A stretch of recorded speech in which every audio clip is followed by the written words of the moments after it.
now time for Ermanni and Edwards with Maz, live on the Woodward Sports Network. Every day, 2 to 4 p.m. Starring Ryan Ermanni, Michigan great and former NFL baller Braylon Edwards, and of course, Tom Mazawey. Let's talk some sports.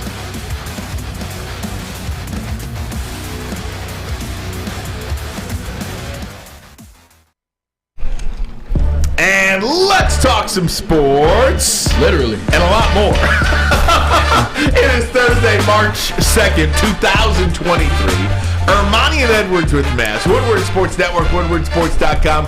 Ryan Ermanni, Braylon Edwards, and we have invited Terry Foster to join us on the desk. So here's the deal, Braylon, before I throw it over to you. Okay. We're sitting here pre-show. Just As minutes we ago. often do. Listen, so Terry Foster is holding court over there. We're working on a microphone for him right now, too. That's why I'm gobbling up all the words right now. As we. I'll help you gobble. Okay.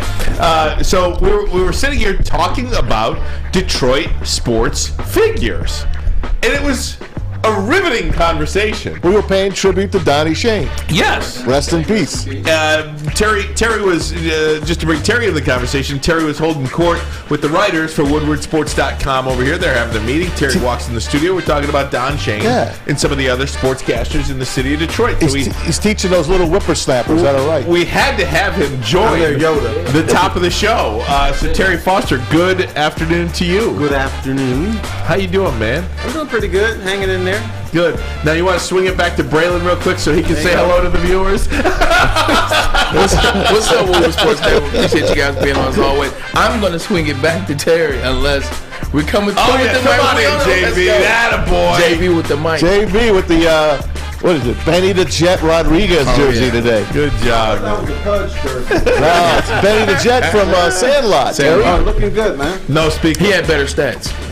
All right. How many times you walk in the Tigers clubhouse, you go up to Pudge Rodriguez's no locker, speaker English. And Pudge, can we get you for a couple of minutes? No speaker. No speaker. He spoke English very well, too. Of course he spoke English. Very that well. was his excuse to not do it. Miggy did that as well. Let me officially say good afternoon to you, man. Second day of camp for Miggy, by That's the way, it, in the man. lineup. He's back. Hey, man, this is fun. This is, we're going to take you on the inside of sportscasters here in Detroit. So Terry walks in anyway, just to back people up. We were talking about Don Shane. I mean, and of course, Don Shane passed over the weekend, and I was just asking Terry about, just some of the sports guys, and I know you had a relationship with Don Shane. We all did, and guy that never cheated the job, just a pro's pro. I just wanted to get your thoughts, Terry, on Don Shane. Don Shane was a guy, and I would say this, that nobody loved Detroit sports in the media more than he did. I mean, he'd come into work, he's all ready to go and everything. Gun-ho. I could never be like that. I'm like, okay, I'm here to cover a game, here to do my job and everything, but he was excited and giddy and like drinking out the cup and getting champagne sprayed all over him and everything. But he was a genuinely good guy. People always say, well, you say he's a good guy, but was he really a good guy? Yeah, he was. Trust me. Nah, Don was cool, man. Like, Don and my father had a relationship, and I was able to know Don for a lot of years. And then I ran into Don when I retired at J. Alexander. That's where we were talking, having a story, right on 14 in Orchard Lake. And this is by that time he had retired already. And he's walking out, I'm walking in. He's Braylon, his genuine eyes. He gets excited. He ends up getting me connected with Tom Light and get me my first gig on TV with Channel 7. Like, before he left to go back to Arizona, man. Like, Tom Light's an amazing guy, too. But Don was known him a very long time. He never was the same from the time I was 11 years old and running around and meeting him to the last time I saw him when I was of age, and he got me a job at Channel 7. So, great dude. So I tried to save his life once. I found out that he was doing that story where he was going to be tackled by Chris Spielman. Oh, man. And I said, don't do it. Did he break, ribs during that? He broke 3 ribs. Yeah. 3 ribs. And I think he had a flak jacket or something on there. That's not enough. But still, he got drilled, man. One of the things about it, for a guy like me, I'm 44 years old. So for me, the golden era of you're the 40 club now. For me, the golden era of Detroit television sports. Now the first memory I have of a sportscaster is Eli Zarin. Yeah, that's the first memory I have. But the the trifecta of. And if you didn't think Eli Zarrett was good, all you had to do was ask him. For me, the golden era of sports television in Detroit was Bernie Smilovitz at 4, Don Shane at 7, and of course Dan Miller at 2.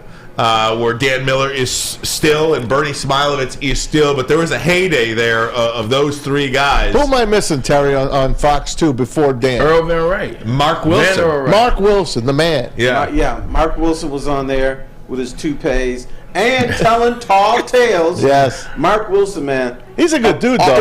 He's a great dude. Yeah. The thing is, he would tell stories like, really, dude? One time, he supposedly was in not Las Vegas. He was in Palm Springs. He's in Vegas now. Okay, but he was in Palm Springs, wanted to play golf. And so he was a solo, and they said, hey, we can't take any solos now, but we got 3 other gentlemen over here. If you could play the foursome with him, you can go ahead and do it. He said, okay, I'll do it.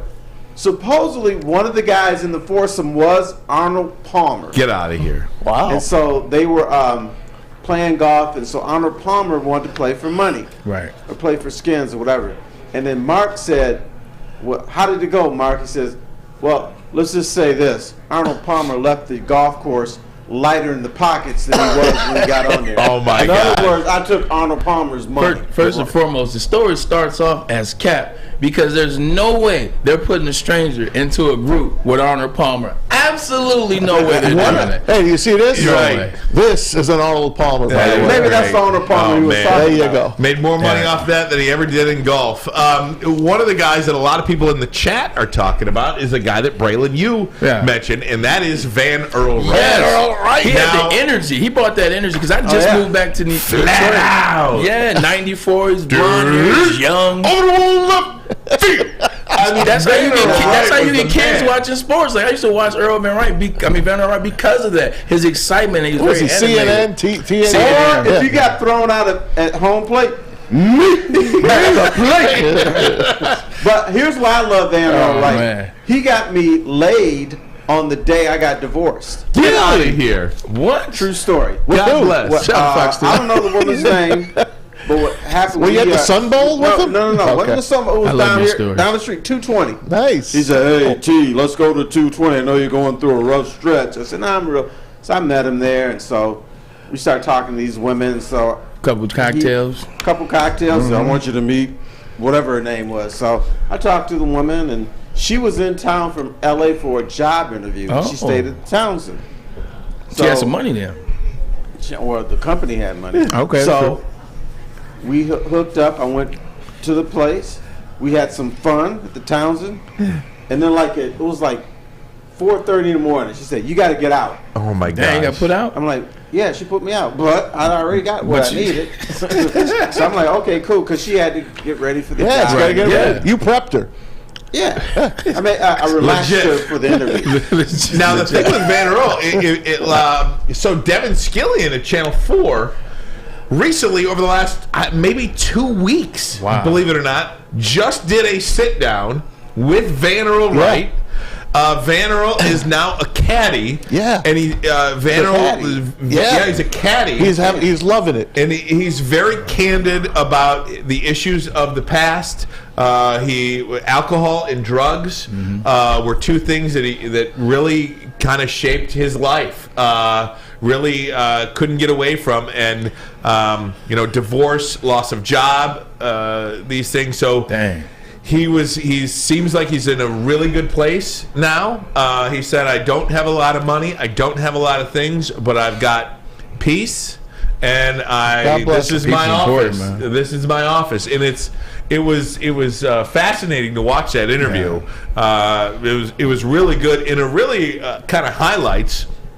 This business can eat a lot of people up. He went to L.A. and he was not re-signed here. Yeah. I can't remember if Bernie came back is a reason that think Bernie Barrow wasn't came back. re-signed, or Garagiola was in the mix, I'm or not sure. however that works. Steve retired as well. This past year. Just this past year, yeah. But I don't remember what the course of the somebody the came trek back was. though. I kind of do But remember. I don't know if it was Bernie that came back. Bernie came back from New York. Yeah, maybe that was it. Yeah. And Van Earl was not re-signed, went to L.A., worked out for him, but got caught up in the L.A. party scene, and it changed his life forever. Yeah. But it was really good to see Van Earl write, at least, he's very talented. He's so talented. Super talented and fun to watch. That's what you want in a sportscaster. Right. So with the questions? No, set you up with. Yeah, man. I love that it's Wednesday when it's March when you told that story too. If you think about like sportscasters though in this business, I mean, between Dan Miller, Woody Woodruff, Jennifer Hammond at Fox 2, those three have been there since the late 90s. Yeah. Bernie Smilovitz since the mid 80s. Now, of course, he did leave, and then Don Shane for a long time from 89 to 2012. I mean, people stay here. Yeah, Let me ask you a question. He handed the reins to Tom Lydon, who handed the reins to Brad Galley. It seems Galley. like half of them have to try New York. It doesn't work out, and they come back. But let me ask you guys this: all three of you guys a little bit older. You guys have traveled as well. When I left Detroit and went to, I guess Cleveland drafted me, and then I started noticing from Cleveland, then I go to New York, then I go to the 49ers with San Fran, then I go to Seattle.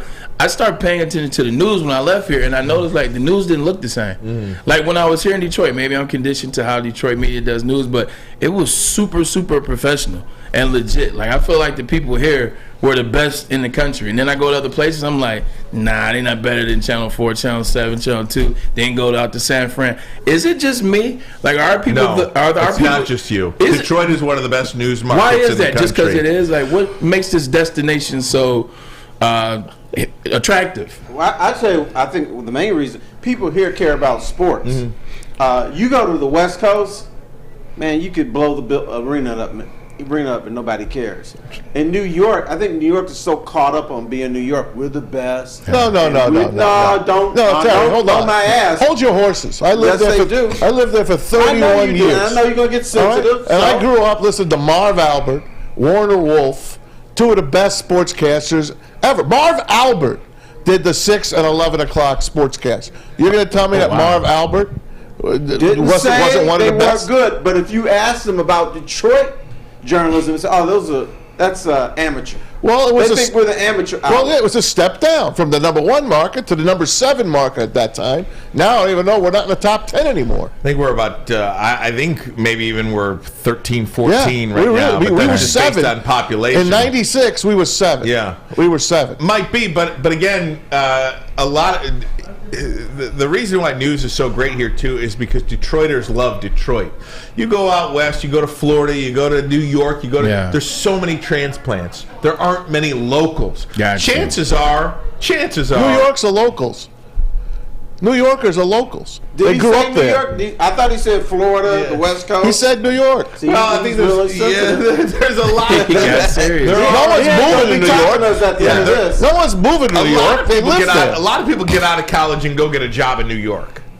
No? Yeah. Yes. I don't. Because I lived in New York when I played for the Jets, and I watched the news, and the news did not look like it did here. Hey, I got to take a break. Can I come back quickly, one more segment, and talk about newspaper writers? Sure. I want to know about newspaper writers. I love those guys. I want to know about newspaper writers. But first, a message from Lady Jane's. We've got a lot of lions to get to today, too, but I'm having so much fun right now. Lady Jane's Haircuts for Men. Come to Lady Jane's for an award-winning haircut experience and register for a once-in-a-lifetime opportunity to win a down payment on your dream home up to $200,000. Lady Jane's open up 7 days a week. You can walk in anytime. It's wicked awesome. Wicked awesome. Hi, I'm Dr. Jason Olafson, DC, the founder of the Custom Health Centers, and we've helped thousands of people learn how easy it is to lose weight and keep it off with our customized weight loss and body contouring programs. With Custom Health, you don't feel hungry, you eat well. My name is Simeon Timbuk, and I've lost 71 pounds on the program. Call us at 844-789-THIN or visit CustomHealthCenters.com for a free consultation and get started for as little as $5 a day. 3 NBA championships. Detroit fans were there. 11 Stanley Cups. Detroit fans were there. 4 World Series wins. Detroit fans were there. And that one Lions playoff win in 1991? Yeah, Detroit fans were there. Woodward Sports, where the fans are. Hey, welcome back. Terry Foster on the final word here. A lot of people, That's right. what in the world is that? This is the happiest day of my life. I finally made it on the final word. You know who's really pissed off right now when he finds out? Neil Rule. Neil Rule hasn't been. Because He's never been the same. We've all been trying to get on the final word. You can kiss my. I've had Neil Rule on the final word before. I've had him host Well, it. he denies it. Well, he's wrong. He's too busy with his draft capital. No, I wanted to be on the final word so bad. I wore a Michigan hat for a whole week. Nobody noticed. I said, well, damn, with Braylon and Ryan, I'm sure they'll see the hat and say, hey, you won't be on the final word. But it didn't work. Before I get we're just having some fun talking about Detroit sportscasters. We'll get to Jalen Carter. We promise. Yeah, we'll get to Jalen Carter. We'll get to the thousandth person that you have drafted 6th overall. Right, we'll get to that. We'll get to another mock draft in a minute. Before I get to the newspaper situations in sports writers there, I have to ask about Bob Page. The Smirkmeister. Because I see that I don't remember Bob Page at all. But according to his Twitter, he was a very important figure. He was. According to him. No. His Twitter is very important here in Detroit. I know Bob Page pretty well. Elaborate. Here's why Bob Page, if you read his Twitter, he's a little bit pissed off. Bob Page he's pissed. Thought he should have been the #1 sports broadcaster in Detroit. He's knowledgeable. He's got a intense attitude. He's from New York. He's from New York, so he thought he should come here and Don't rule hold the that place. against him. I think he's a little upset that he doesn't rule the place. Now, back in the day, he used to do a TV show with a guy named Ron Cameron. The great Ron Cameron. The great Ron Cameron. If you don't Was believe that self-appointed it, as well? Yeah. So yeah, he used to do a show with him, and very professional, and but he thought he should just roll What was in the here. timing? When was he here? Like, place him for him? Like, before Eli? After Eli? What time frame? Was it 95, 98, It was 80, 70? Yeah, 80? 70s and 80s. It might have been one of 70s and those, he 80s. might have been on Channel 20, I think, or something Yeah, like that. maybe. And now I think he did shows with Eli Zara too. He did a podcast with Eli and Denny. Denny Yes, McClain that's and true. Eli Zara. But that podcast made TV on Channel 20 or 56. Yeah, you should come on 62. It might have, yeah. They did. That's It on was, Drew's Red the Locker Shovel Room or Network. Eli and Denny's show, and Bob Page was on there a lot. Oh, was he really? Because obviously I remember Eli and Denny, but Bob Page, I have no recollection of. Didn't that show kind of was a precursor to the Locker Room or something like that? Yes, Absolutely. Yeah, okay, yeah. Absolutely. That was a very. I think the Locker Room with awesome. Eli, Kirk Gibson, and Gary Danielson, I think was one of the best sports shows that we've had here in the city. You know who the first producer of that show was? Tom Mazawey. Tom Mazawey. We talked about that one time. One day. You were one day. One day. How did that? What was the story there? I quit. Why? Just that's another backstory. Well, They didn't pay you? Okay. No, they paid. I was hired by WXYZ, Okay. XYT, XYT. 1270. That's where the Locker Room was on. And I was going to be the executive producer of the station, mainly in charge of the Locker Room, which is going to be a 3 o'clock show. But I was also going to be in the management part. Okay? Management. So management wanted me to keep an eye on Eli. Eli wanted me to keep an eye on management. So guess who was in the middle? You. And I did not like it. I didn't like the Eli. This is what happened. Eli's like, hey, F those guys, man. You're with us. You're gonna listen to us. We're gonna do it this way. I'm like, Eli, I think they want you to do it this way. Well, you know, blah, blah, blah, blah, blah. I'm like, okay. So I quit that day. I gave my notice.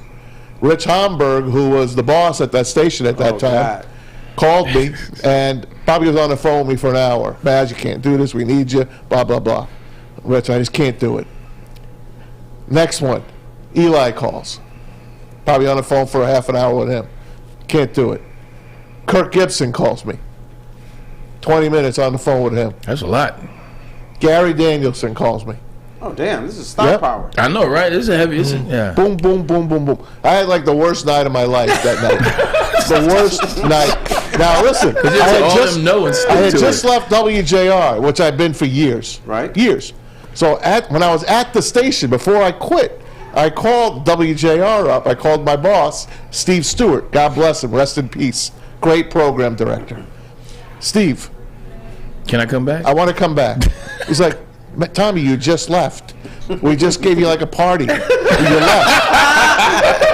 I'm like, Once you have a party, you can't come back. That's it. So at that point, I was doing the FM and the AM on WJR and Planet 96.3, which is now DVD. Were they like pink and green or something like that? No. 96.3. Well, anyway, I did the morning for them, and I did afternoons and evenings for JR. So he's like, are you sure you want to do it? And I told him the whole, I'm like, I'm not comfortable. I just want to come back, but can you bump me up to what they were paying me? So he made a deal. He's like, okay, come back tomorrow. So I go back. That's why I got my job. I knew I had my job. So I resigned at XYT. I went to JR the next day, and I walk in, and they got balloons and a cake there for me. Freaking Mike O'Hara writes a little column in his BTS. He used to have the behind the scenes. He like the shortest stint ever at a sports station. Tom Mazawey. Did he keep the newspaper Oh clipping? yeah, I got it. I got that. I got another O'Hara story for you. O'Hara's got me in so much trouble. I would have said, we paid for cake. Yeah, we paid for ice cream. Twice. You played for party. Your ass is out. Twice, Sorry. Terry. And not only did he just try to come back, Terry, he had the audacity to ask for more money. What? Oh my God! That's a true blue story. That's a good story. To this day, Shortest stint. I get my balls busted by Eli and by Danielson. Kurt probably doesn't even talk to me anymore, but no, He comes there. It is what it is. That's fine. Terry, That's what it is. talk to me. I want to ask you about newspaper. When you got your job at the news, who were some of the guys that you looked up to? Who were some of the just total jerks that you competed against?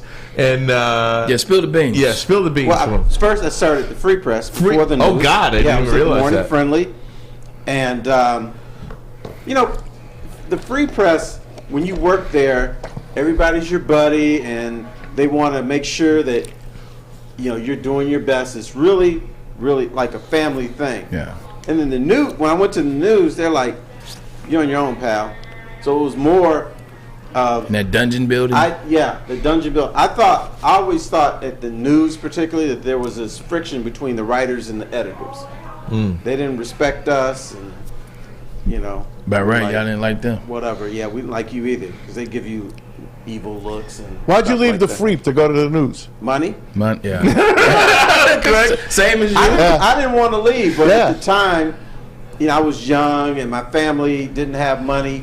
And so they give me $150 a week more, Yeah. which may not sound like a lot. No, that's a lot. That was a lot of money. I'll take that right now. And so I wanted to give some to Granny, and so when I was at the Free Press, we had like an exit meeting. They says, "What do you want besides the money?" And I said, "Nothing." This is I could talk about this for hours and days. I could write a book probably about the people I've come across. You could. In my 27 years. I got stories about every single person in this town, from Sonny Elliott, the greatest weatherman in the history of Detroit, to Mitch Albom. I got stories. Mike O'Hara is probably my favorite character in Detroit. I love Mo. Yeah. I love Mo. He is who he is. You got to work with him. Yeah. And he's still kicking it with the Detroit Lions. No, I felt uncomfortable covering the Lions with Mike O'Hara. Yeah. Because it was like, you would go to games, a Lions game, they're not going to have one writer there. No. And you always felt like you were infringing upon his property or his territory. His territory. Right. And every time you say, I want to write something, I'm writing that. Look, can I ask you about another guy you worked with? Who? Okay. Who? Him. Valenti. Yeah, Mikey. I want to ask you about Valenti. Okay. Because yesterday, the three of us were together, right? I did not know that. Yeah, we were there, man. We were Sports Inferno. Did he fire you too? He didn't. He didn't fire him, but he was. He was not a Mavs fan. So, I work with Valenti as well. how? Like, I just don't. I could see how you and Mike Valenti wouldn't get along. I'll tell you why. I thought we got along. You did, but you talked about the Yankees too much. Oh, big and deal. He couldn't stand it. So yesterday we were talking about that, and we were talking about it in relation to Scottie Pippen's ex-wife is now dating Michael Jordan's son. Yes. And With Michael Jordan's blessing. With Michael Jordan's blessing. And it's one of those things where you want these dynamic duos to like each other. You want Michael Jordan and Scottie Pippen to like each other. You want Isaiah Thomas and Joe Dumars to like each other. You want Rod. And none of that has happened. Right. Rod Allen, Tom Brady and Belichick, and Mario and Pemba to like each other. Yeah. Tom Brady and Tom and Belichick. Yeah. You want them to like each other. I think a lot of people want to see. How would you? Let me ask you, and not put any words in your mouth. How would you characterize the working relationship that you had at the time with Mike Valenti, and then where did it go and where is it now? Well, for the first 13 years, it was great. You had to understand what Mike was all about. He was like a box of chocolates. When you know the chocolate reference? Yeah, when you open the box of chocolates, you just see chocolate, but you don't know what's inside. So you never know if he's going to be sweet Mike, mean Mike, I don't give a damn Mike, or I want to blow the whole station up Mike. So you had to wait till you got there and see what kind of mood he was in. Most of the time, believe it or not, it was sweet Mike, but just now and then he'd just be off the chair. So when you guys were working together, it wasn't a situation where it was like a Rod and Mario type situation where you just couldn't stand to be in the room with them, or? We never hit each other. Never threw a chair at each other. That never happened. Okay, no Mike in the Mag Dog. Right. You didn't fight over a chair? I have a Mike. You mentioned Rich Hamburg. Yeah. Can you sit tight? I gotta get a break. Can you sit tight? All right. Sorry. Let's do Can you it. stand? Keep standing. We're gonna get you a chair. By the way, D-Mac on the chat, he wants a piece of the final word as well. First a message from the show. Chili Pepper Standing. Hey, join the Pepper Club, folks. You know how to do it. 27 locations in Metro Detroit, 2 right here on Woodward Avenue. If you join that Pepper Club, they're going to save you $5 on unlimited tanning against any competitor out there. Plus, you get the cleanest salons in the D. The hottest bulbs, the hottest deals, the darkest tans. It's ChiliPepperStanning.com. Introducing the Planet Fitness Guide to getting that post-workout glow. Step 1, what's your why? More epic energy, better sleep, blow off steam? Step 2, join Planet Fitness for just $10 a month and get moving in our clean and spacious clubs. Step 3, bask in that post-workout glow. Join Planet Fitness today for just $10 a month. Join today at any of the 50-plus Detroit area locations. We don't like to brag that we are the toughest sports network in Detroit, but we do have a guy named Darren McCarty on our side. Lemieux and McCarty, who've had a good knockdown drag up. There they go, right on the whistle. They were talking to one another. Woodward Sports. Introducing the Six Pack by Centron. Centron's the official energy drink of the Detroit Red Wings. Right now, they have an exclusive 6-pack situation. So go to Centron.com/Woodward. You can get this. The energy is the best part when it comes from Centron. Gluten-free, no preservatives. Telling you what to do. Go get it. Drink it, live it with Centron. Just catch everybody up. We saw Terry Foster, the great Terry Foster, before the show, and we were just having a great conversation in the studio with him.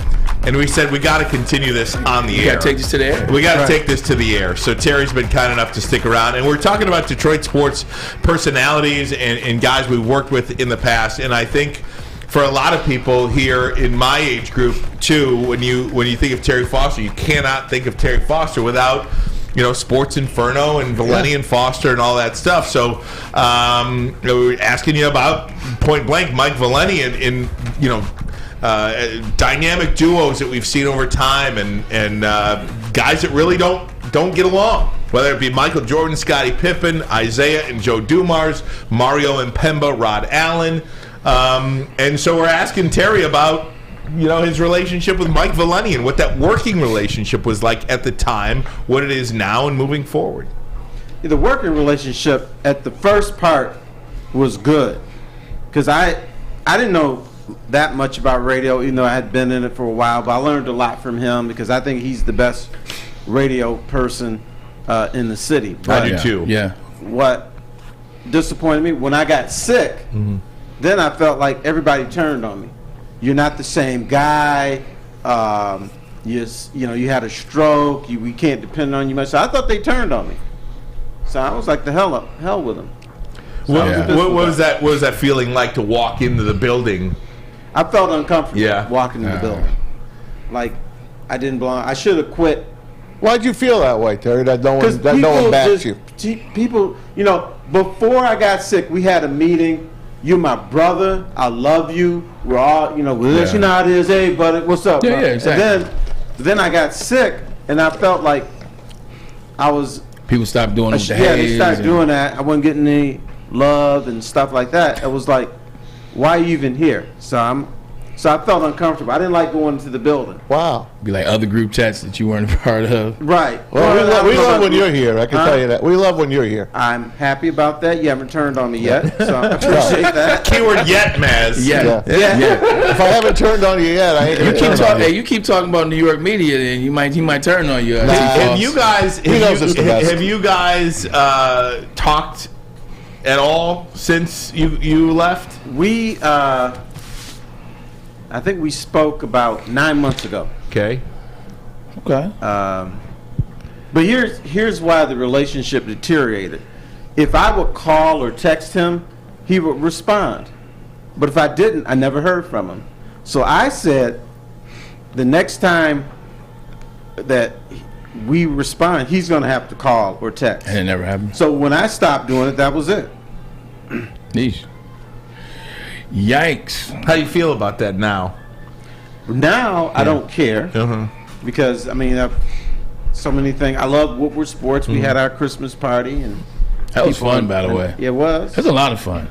It was. I expect to see you that long. You was here for a minute. Well, I just want to make sure everybody was safe. That's true. I appreciate that. Terry, you have so much expertise in the Billy. You guys did have the #1 show in, I think, local sports in the country. Or certainly a top 5 show in the country. Do you know how our show got together? How did your show get together? Jamel Hill. Really? Wow. They didn't want Michigan State Mumford. They didn't want to hire me. Jamel Hill, who worked at the Free Press, they had hired Mike, and so they were trying to decide who we're going to pair him with. So they thought of like 9 or 10 other people to pair Mike with. And Jamel Hill talked to both of us and said, I think this would be a dynamic show. Be you and Mike, because both of y'all are crazy and y'all got problems, but this it's going to work. So Mike brought it up to him. They said, nah, we don't want to hire him because they said he's too associated with WDFN, and so they didn't want to hire me. What made that show great? Your show great? I think what made it great was we're just different. Mike sees the world in black and white, extremes, and I had everything in between. So that was easy for me. That's pretty good. Because he was passionate on both sides. I'm more of a middle guy, and then sometimes I would just say stupid stuff that he liked and the audience liked. Break stuff up. Huh? Like we say sometimes. For instance, the thing that I hear most about doing that show is nothing about sports. It has to do with the fact that I went on a rant and said, "Let the bitch walk." And then I got a guy called me one day, said I wasn't black enough, called me an Uncle Tom, and I said, I will see your ass on the east side of Detroit at the Rib Shack. Oh, so he pissed not the Rib Shack, not the east side. So those are the two things I hear most about that show. Man, what a time too. I mean, you had WDFN and Stoney and Wojo, and then here comes Valeni and Foster, and really what once was thought of as the Stoney and Wojo here in Detroit was every bit as big as, you would know this, Maz, Mike and the Mad Dog in New York. Yeah, and that then was here the- comes that was the Valenti choice- and then that here was the comes choice Valenti favorite, Foster. You know, putting them out of business essentially. Yep. Crazy, man. Wow. Hey, what'd you have on Hamburg, the boss of? Rich Homburg. They finally hired me. Then it was 1270, and so the first few shows with me and Mike were rough because he wanted to talk and I wanted to talk, and then nobody could hear what we were saying. Right, you got to get used to each other. So Rich Homburg, we had to get used to it. So Rich Homburg says, "Hey guys, here's what I want you to do. I want you to be nice. Be nice to each other and be nice to your audience." And I told him, I said, I don't "Dude, do nice. he's an asshole and I'm an asshole. We're not going to be nice to each other." That's Right. And he's like, he wanted Mike to be like this warm and fuzzy guy that you love every day, and that's not realistic. right. So you wanted You Mike can love to be him every day, fake. but not for being fuzzy. Right. He's not warm and fuzzy, nor should he be. That would not have worked. That's one of the things about Mike Valenti, though, that I think I probably respect the most of him is that he doesn't care. I get this. You can correct me if I'm wrong. He didn't care or doesn't care what the boss says. He's going to be him. Yeah, and I think so many people in our business was it okay? They teeter. Okay, yep. Because you know the boss would fire your ass. Because the boss would fire you. He wasn't didn't gonna care get about fired. being right. He didn't care about being fired. Fire me. Maybe, Right. maybe not. But he would say it. But he probably meant it. Oh man. Which the boss can see too. Like a boss is like, what? Nobody's acts like this. Not to mention he is that good. So it's like, I can't fire this person. Hey, while I got you here, T. Foss, got to get a thought on the Lions. Is this the best shape you've seen them over your career in covering this football team in this city? Easily. And for the first time in my life, I have said this and will continue to say this. The Lions are a real organization. They got Brad Holmes. Wait a minute. What did you just say? It's the first time the Lions are a real organization. You've never said that. I said it last season. I did. You believe in them finally. Finally. You heard it here first. It's exclusive. Welcome to the team. So how long have you believed in them? The final word. Well, I've known what they've been. I loved them in the 90s. I love the 2014 team. I've hated everything else. And I love this team. But even in the 90s, they were flawed. Not really. Well, hang on. No You know what playoff we used to wins. call the Detroit Lions in the 90s? 3 Mile Island. Why is that? Because the players thought they were right, management thought they were right, and put the blame on, if anything went wrong, they would blame management or the players, and the management would blame ownership and the players if stuff went wrong. So it's not my fault, it's your fault that we've lost 5 or 6 games in a row or had a 5-11 season or whatever.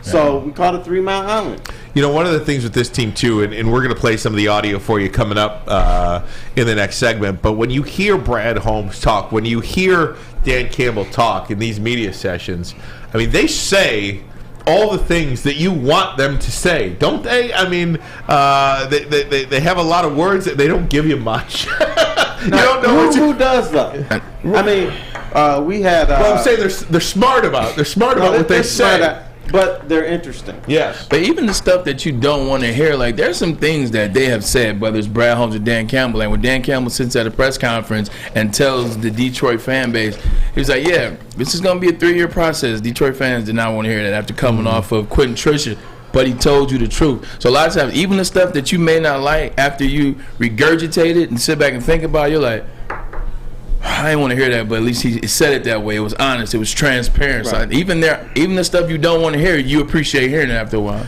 But a little bit of a rapid fire here with you. Who's the first team? Who's in the best position to win a championship? Lions, Red Wings, Pistons, Tigers. I'm always going to stick with the Red Wings because they've done it before. They've done it more than anybody else, and I believe in Steve Yzerman.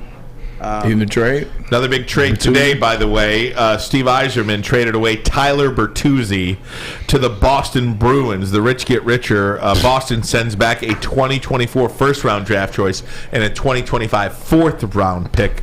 Bertuzzi's first choice is top 10 protected. Detroit will also retain 50%. Now I'm going to make Maz mad again. Okay. Top 10 protected. They're going to be picking last. Yeah, but in 24. T, what about the Rangers? What about the Rangers? All right, Maz, are the Boston Bruins going to lose a game the rest of the season? They might lose a regular season game, Terry, but they're going to be very tough to beat in the Stanley Cup playoffs. They are almost a perfect team. The Rangers? Yeah, no, the Bruins. Oh. I thought he was going to say, T, man, you can't say what about my Rangers. I will tell you this. The Rangers are going to give them problems, though. Yeah. I can tell you that. That's a sure thing. And the Devils are going to give him a little hard time. Are we cool with Bertuzzi leaving? Are we cool with the trade? I'm going to miss him. I think he was a great player here. And Dylan Larkin. They didn't want to pay him. I don't know why. They paid Larkin. They overpaid Larkin. I know you have to. Yeah. You got to keep your captain. But he's not an 8-year player, but that's the way this NHL is now. You're going to have to bite the bullet and pay a player more than you want to keep it going. They either overpay or let him go. They're still one superstar player away from really competing. There's going to be a playoff. He's got so much draft capital, maybe he can get that superstar player. That's what he's doing. He's got 5 picks in the first 2 rounds. No doubt. This year. He's betting on himself. No doubt about it. I would be remiss if I didn't ask you about the Pistons. Coach Casey, Dwayne Casey's got to go, right? I'm going to say no. No. I don't think Dwayne Casey doesn't have Cade Cunningham.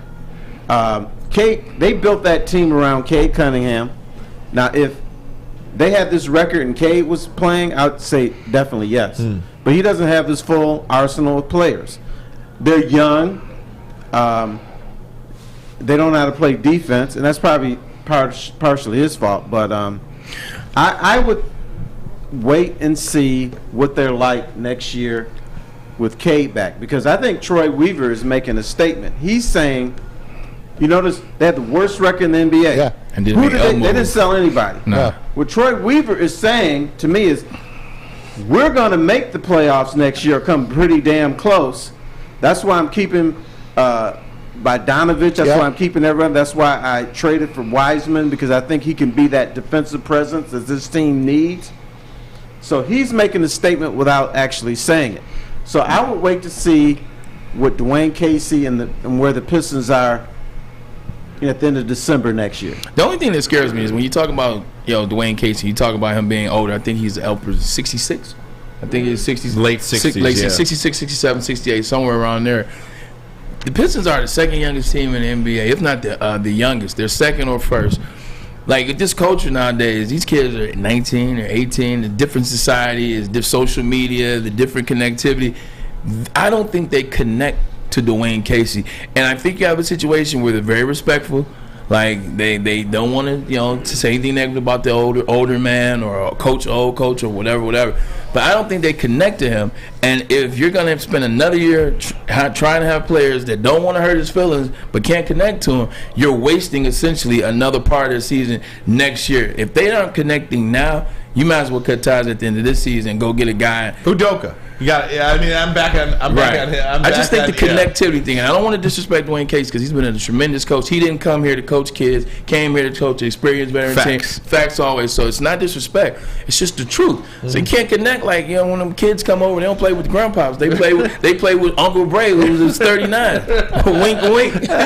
So what I'm saying is sometimes could that be a problem too? Is just the connectivity side of things. Yeah, it could be a problem. Okay. That he doesn't connect with younger guys, because this generation is different. Yeah, it is. Sorry. I was going to say, there's one other thing going on with the Pistons. Remember the Isaiah Thomas statue they were going to do? Yes. It's not happening. What? Nope. Why? Because the way it was explained to me. David Jordan. They want to add a certain. I'm joking. They want to add a Stevie Eiserman instead? Is that why? No. It's because the LCA is not interested in making a memorial to the Detroit Pistons. They're just tenants. If you notice, at the LCA, the statues are Gordie Howe, Sean Real Wings, Ted Lindsay, Alex Delvecchio, and probably the next one would be Steve Eiserman. That's why I said they're going to bring an Eiserman in instead. Bro. Yeah. So, dang. The Pistons want it, but the Red Wings don't. Wow. Tom Gores should have stayed at the Palace. Looking like that. Looking that way. Yeah. I miss the Palace. Yeah. Me too. Yeah, I did too. Should have stayed. It's nice to have all the teams downtown, But that stadium was not built for the Pistons. If you sit upstairs, you ain't seeing anything. It's like going to the Silverdome Yeah, to but watch the Piston game. that screen up there is great. I don't even watch the action. I just watch the screen. So why bother? Going to LCA was like, it was fun until they're not good. And then you realize, like, man, the Palace wasn't that far away. Terry, got any parting words for us? No. I'm just thrilled to be on the final word, and I know Neil and Darren are mad at me and jealous, but you know what? Funny. And Maz. Oh, Thanks, my buddy. God. One word for the Tigers this season. 2023 will be hitless. Terry Foster, the great Terry Foster. They've already been eliminated. Yeah, right. Read them, woodwardsports.com, and of course, great Twitter as well. The Tigers are mathematically eliminated. Terry, already. thanks so much, my friend. Guys, as we go to break here, we'll do some Lions talk next, but I want to let you know about Guardian Alarm. They're your local security experts, have been for over 90 years. When you see that black and yellow sign out in front of your house, tells the bad guys one thing. Stay out. Whether you are at home or on the road, they're 24/7 local monitoring. Make sure what is important to you stays safe. Call this number right here, 1-800. Stay out. 1-800. Stay out. Call them today and let them know Woodward Sports sent you. Stay out. The Sports Marketing Agency would not be who we are without great community partners like Higuera Health and Carol Zuniga. It's an awesome opportunity to partner with your organization. Higuera Health is a comprehensive behavioral health organization. We serve children through older adults with mental health, substance use, and developmental disabilities across Western Wayne counties, and really excited to now be in downriver communities as well. Give us a call at 734-458-4601. Get a shot up. This is for the win. All of Detroit's sports teams live on Woodward. All of Detroit's sports coverage lives on Woodward Sports. Driving the best in Detroit sports coverage. Hey, the Seafood Fest is back at Big Boy. Seafood, Catch it eat food. while you can, especially during the Lenten season when you can get some of these great favorites. The shrimp Alfredo, the shrimp stir fry, and the brand new fish sandwich. Don't forget to get them at your local Big Boy today and on Friday. That's tomorrow. The all-you-can-eat fish fry buffet on Friday nights during Lent at Big Boy. I want to thank Terry Foster for sitting down and chatting with us. And standing. And standing with us. We covered a wide variety of topics with Terry Foster. We encourage you to rewind the show, go back, Apple Podcast, go ahead and subscribe, Ermanni and Edwards with Maz. Give us a 5-star review while you're there. And, of course, woodwardsports.com, fox2detroit.com. Braylon, I wanted to, before we get into the Lions, I want to revisit a story that we talked about yesterday. That's Jalen Carter. He was back at the Combine after the arrest. The latest on Georgia defensive tackle Jalen Carter was booked on reckless driving and racing charges. He paid a $4,000 bond and was released at 11:49. I believe he went in at 11:33. So it was a 16-minute process. Did he use his NIL money for the bail? He is back at the Combine to finish his interviews, measurements, and other activities. This much I'll say. So I talked to Fox 2 legal analyst Charlie Langton, my guy, today, because we were trying to decide. I was trying to figure out why are these misdemeanors if there was a car that ended up with 2 people dying, and he said, and again I'm going to paraphrase, and I almost don't want to nail him to it, but if I got this wrong, I'm sorry, but this is what I believe he said. This is what I believe he said. If they were racing and no contact was made, if the 2 vehicles, and Braylon, you said this yesterday, and no contact was made between the 2 cars, that is the difference between him going first or him not getting drafted. Manslaughter and a misdemeanor. Yep. That is a huge, huge difference. That is the difference with your life, in prison or not. Wow. So, I believe I'm characterizing that as he told me to me. Yeah. Yes. No, that's 100% correct. And I kind of know from another situation, a friend of mine, also, because he wasn't on the scene, which means he didn't have to solicit a blood alcohol level, a blood alcohol content level. That could have been another thing that could have gotten him in trouble, how far over the legal limit he was, because if he would have gotten drafted up under that would have been going on at the same time, which means he would have had to enter into an NFL program, or he would have had to enter into the NFL substance abuse. Yeah. So, which means now teams know that, so now teams are leery. So, and now why that was my biggest case. Were the cars touched? Did the cars touch at all? By him going back to Athens, the day after it was announced, yesterday, and then coming back so fast this morning and already being back, I think he's telling us that he's only going to have to do this misdemeanor, and once you get the misdemeanor, once you figure that out, that's not going to take away from, that's not jail time, that's not him sitting in a cell, that's not something that they're going to enter him into the NFL program for. So he's basically right back almost at square one. It's like a quick scare for him, but I think he said it in his what did he say, his press release. His press release, he said, you'll get all the information, I'll be fully exonerated. He goes down and he comes back in the morning, he's already back at the NFL Combine doing interviews and doing press releases. So I think he'll be okay. It's a tough situation for everybody that happened in Georgia, everybody part of that family, the two individuals that lost their lives, the mental strain that'll be on him, but he'll be still Jalen Carter sitting at 1, 2, or 3. Here's the kicker. He's going to get away with it because he left the scene. If he's on the scene, he's going to jail. He's on jail because he's going to be drunk probably. Mm-hmm. So he leaves the scene of an accident, and it's going to pay off for him. Now we go back to the Todd McShay December quote that he put out, that this kid has been in trouble. He's got something going on with his past. We'll see what comes out on that now. Am I off base here? Well, clearly there was something, or somebody was saying something to Todd McShay about Jalen Carter and past incidents. I don't know what those are. I'm not going to speculate on what those are. No, we can't. But I also am not going to sit here and tell you you're wrong. I mean, the kid left the scene of an accident. Yeah, I just don't know. And it helped him. That's all. It helped him. Yeah, I mean, it seems that way. Yeah, it seems that way as of now. As of now. As the information that we have now, it seems like that. Yeah, it seems like that, and it seems like they won't be able to force any type of blood alcohol content level. They won't be able to get that. They won't be able to find exactly what happened. If there's no evidence of him touching the other vehicle, if there's no video footage of it, if there's no, there's no scratch on his car that matches up with the scratch on the paint job of the expedition. These are misdemeanors. You're talking about a person that was accused of going a certain speed, and so he'll be okay. He'll still be, like I said, within that top 4 draft picks. He'll still be one of those. Our good friend on the chat here, Mike G, always jokes around with his chats, but he did send a serious one, and I think you have to remember this when talking about this Jalen Carter story and how delicate it is. We still have to remember that 2 people died that night. 2 people's lives are lost that night, and it's so unfortunate. And then you take this side of it, and you're like, should this young man's life be ruined too? No. And again, the answer that I come to is no.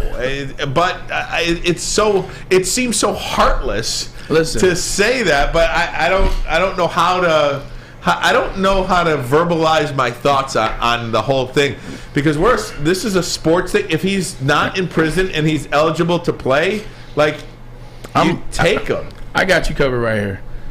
At the end of the day, I'm about to say something that's a hard truth. As we know it right now about the situation, this is as we know it once again. As the situation relates right now, this is what we know. Jalen Carter, somebody was in the car with Jalen Carter. They were racing one of his teammates, okay? Jalen Carter's car did not touch the other individual's car, did not cause the accident that led to 2 individuals dying. It is a tragedy. It is a horrific thing that they were racing and they were doing this. Jalen Carter did not die. Jalen Carter did not crash his car. Jalen Carter did not get caught. All these things are true. So with that being said, yeah, somebody died, and it's tough. He was not the direct responsive for that individual making that choice. That individual had that choice as well, and it just sucks that his choice ended up leading to death and Jalen's didn't for the other individual. So Jalen, since his created the crash, or like Charlie said, right as of now, we don't have evidence of them touching or him creating a space for the accident to happen. Nothing's gonna happen. It's a misdemeanor. You can't make a misdemeanor more than what it is, and by No, go ahead. You can't make a misdemeanor more than what it is. With him having the agent that he has in Drew Rosenhaus, the attorneys that they're going to put in his corner, misdemeanor is just that. It's a misdemeanor. Tom Mazawey, over under 1.5. Jalen Carter's draft position. Ooh. Over. Yeah. Over under 1.5. Over under 0.5. On how many non-quarterbacks are taken before him? Way over.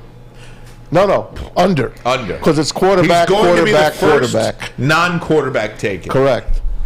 Without question, right? Yeah, he's going number one. I think he's going number one. He's going number one to the Chicago Bears. I think Unless there's a trade. They trade. There's a trade. They're going to trade. Unless there's a quarterback situation where Chicago could still get the player. Unless they think Arizona is going to screw them and trade their pick to a team that wants them. Because Arizona sits at 3. And Eberflus came out and he talked heavy about Justin Fields. What their plan is. Matt Eberflus, obviously the head coach of Chicago Bears. Interesting enough, I'm wearing their colors. Thank God it says Detroit. He talked about Justin Fields. What they want to do with Justin Fields. What wasn't at Justin Fields' disposal last year. What they saw out of him. What they believe in him. Everything they said, he's their guy. There's no... He should be. He's their guy. With that being said... Now other coaches and GMs have seen that. They know that Justin Fields is their guy. They know what they're going to do.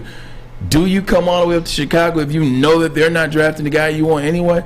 I think Jalen Carter goes number one in Chicago Bears. The Bears will be stupid to stay at number one. They can make their team in this draft by swapping that pick and getting number 4. Get number 4. You can't go below 4 if you want Carter. That's tough if you go down to 4 and Carter gets selected third. I think 3 quarterbacks are going to go 1, 2, 3. Let me ask you a dumb question. Can I ask you a dumb question? That's all we do. If you think Jalen Carter's going to change that franchise, then you can't worry about getting the pick. You got to make sure you get Jalen Carter at 1 and don't dance around and maybe you go to 4 thinking that's going to be a move and Jalen Carter goes 3rd or goes 2nd. Now you're looking like a dope at 4. So you've got Chicago and Arizona in the top 5. Yeah. Neither needs a quarterback. But. Both need a quarterback. And I say but. Is there any chance that 4 quarterbacks go in the top 5 picks? No. Really? Yeah, I'm trying to get Jalen Carter or Will Anderson to 6. They might. And the only way to get Jalen Carter or Will Anderson to 6 is if 4 quarterbacks go in the top 5. There are 8 teams talking to Anthony Richardson today. 8 teams, including the Lions. So Houston, Indianapolis, they're going to take a quarterback. Yes. Carolina is talked about moving up, and will Seattle take a quarterback? I think they will. It's just, it is just a thought. If you want Jalen Carter or Will Anderson to get to 6, well, the only way that really legitimately seems possible is if 4 quarterbacks go in the top 5, and then that leaves one of those 2 game wreckers. I think there's a shot. I think there is a shot too. Every day that goes by, I see it. I see the light getting brighter for the Lions if they want to take one of those defensive gods. Well, I mean, if the Raiders, if the Falcons, if the Raiders need a quarterback too. That's what I'm saying. Right. 7, 8, 9. Yeah. If the Raiders, Panthers, and Falcons get quarterback heavy or fall in love with a guy, maybe they trade up and they go get their quarterbacks. I'm just saying. That's a lot of ifs. It is possible.